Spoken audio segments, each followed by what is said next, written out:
Պարոն Հարությունյան, ասեք ինչ են քննարկում փոքր կենտրոնում, որ հատվածներն են քննարկում պոտենցիալ հետիոտնային դարձնելու վերաբերյալ, ասեք։ Նաև պետք է նշեմ, որ այո, ունենք նախագիծ, որով նախատեսվում է փոքր կենտրոնում մի շարք հատվածներ երթևեկությունը ընդհանուր դադարեցնելու վերաբերյալ, նշված գաղափարի հիմքում այն է, որ փոքր կենտրոնը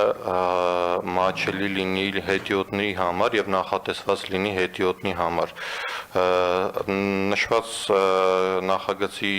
շրջանակներում ներառում է Աբովյան փողոցի մի հատված, մասնավորապես Հյուսային պողոտայի սկսած դեպի Հանրապետության հրապարակ, Նալբանդյան փողոցում նմանատիպ ուղղությամբ հատվածներ արգելել երթևեկություն եւ Հանրապետության հրապարակի մի մասում, որը միտված է բացառապես հետիոտնի համար եւ այնտեղ երթևեկությունը կլինի բացառապես սահմանափակ, ինչպես նաև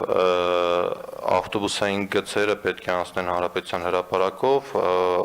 տրամաբանությունը հետևյալն է, հիմք է ընդունած նաև եվրոպական մոդելները, որտեղ քաղաքի կենտրոնը բեռնաթափվելու զուգահեռ մուտքը ապահովում է միայն հասարակական տրանսպորտով եւ մի շարք հատվածներ նախատեսված է լինում բացառապես հետիոտնի համար։